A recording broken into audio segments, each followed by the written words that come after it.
This was back in primary 2. I don't know what the equivalent of that is for people that are in other systems of education, but in Kenya, previously we had an 8-4-4 system, so that is 8 years in primary school, then 4 years in secondary, and then another 4 in college.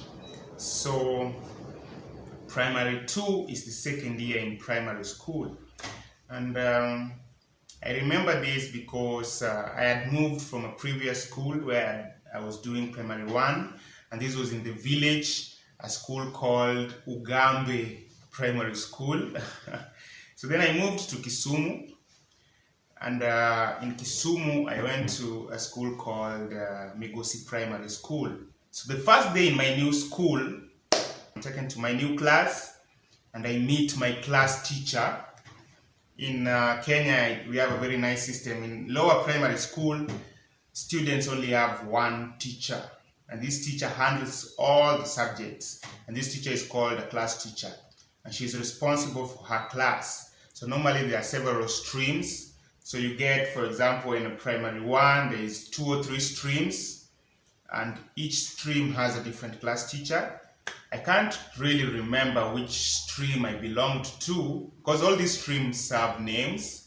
So then I was taken to my class teacher and left in her charge. So the class teacher tells you where you're going to sit and then introduces you to the class. And then over time you get to know people and make friends, and your primary school education continues from there. So I remember my primary 2 class teacher's name was Madam Franco, and she was a very cheeky teacher, I think, because she looked at me, asked me my name, and then she took me and placed me next to the prettiest girl in the class. Okay? The prettiest girl you've ever seen. I promise you. And this girl's name was Cheryl. So she takes me and places me next to Cheryl. In primary school, we have these pews that we sit on. They're like pews in a church, only that they have a locker attached to them. So if you're 3 seated on that pew, you share the same like desk on which to write on. So Cheryl was then seated on one end, and there was this other guy who was seated on the other end. So Miss Franco tells me to sit in the middle next to Cheryl. And you remember, Cheryl is the prettiest girl you've ever seen. Actually, the prettiest girl I had ever seen since the day I was born. Okay? And so she puts me there. So allow me just to explain to you, so that we're on the same page. Allow me to just explain to you how pretty Cheryl was. Okay? So I think I was 7 years or 8 years old. I think 7 years old at the time. I remember I was this disheveled and couth and tidy and kempt young boy. And Cheryl was the complete opposite. I think thanks to her parents who maybe prepared her nicely in the morning each day before school. Because Cheryl looked, I don't know how to say this, Cheryl looked sophisticated. Her uniform was the cleanest in the room. She had this sort of strawberry or maybe lilac scent about her. And she had these clear brown eyes. These clear brown eyes that looked at you and penetrated through your very being, straight to your subconscious, straight to the silly thoughts in your I have this very long hair back of my head. So I got that feeling each and every time Cheryl looked at me with her clear brown eyes and a very shapely nose. I think that's the word. She had the most shapely nose you've ever seen, and the prettiest smile in the whole universe, I think. So, and you remember I told you Madam Franco was this very cheeky teacher. Immediately she put me next to Cheryl. She composed a song for the two of us because we were among the very few in the class that were light-skinned. The majority of the class were dark-skinned. So Cheryl was, I think, the most light-skinned. She had this very soft, beautiful skin, and I think I was almost as light-skinned as her. So we were the most, I think, recognizable kids in the room by virtue of our skin tone. So Madame Franco, in all her cheekiness, composed a song for us. And the song went like this. I'm not a very good singer, but bear with me.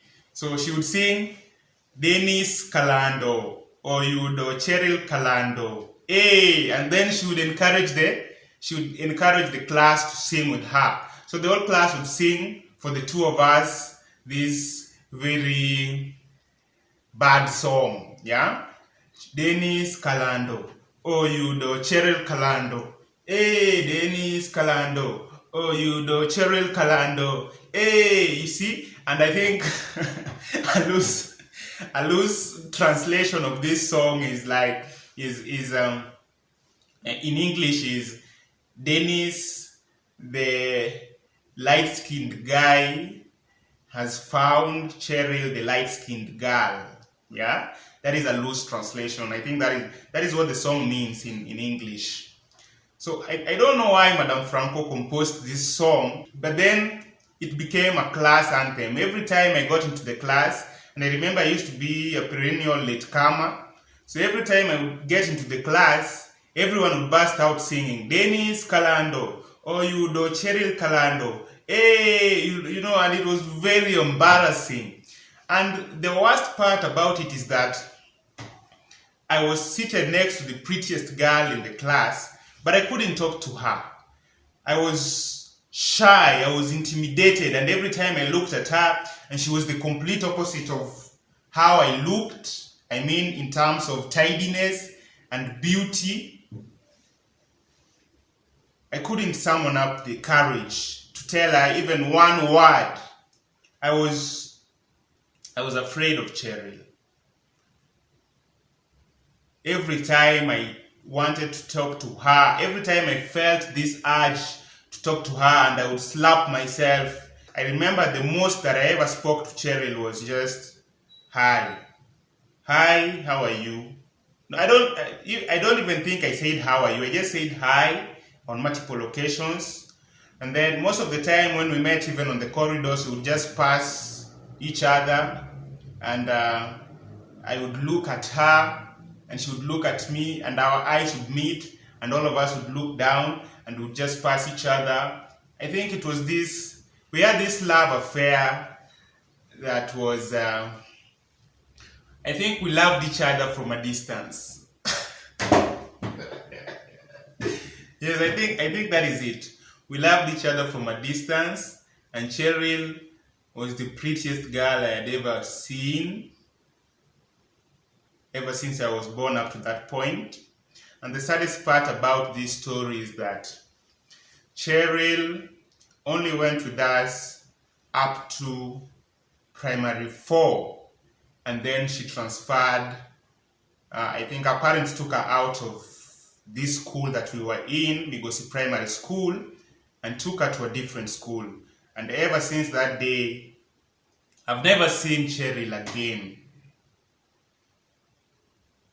I'm sure Cheryl is out there somewhere doing her best, living her best life. I'm not even sure she remembers me, because I was this untidy, uncouth, disheveled boy in primary 2. So I'm sure she's met other guys, and of course she grew up and she became a woman. So yeah, I just wanted to share with you guys this story about Cheryl and about my younger self. And over time, I'll be sharing with you. I have plenty of stories where that came from, and I'm hoping that this segment will help me connect with you guys, because I think everyone loves a good story. Subscribe to the channel if you haven't yet, and I hope Cheryl sees this video sometime. So until next time, guys, be the best version of yourself, and I'll be seeing you on the next.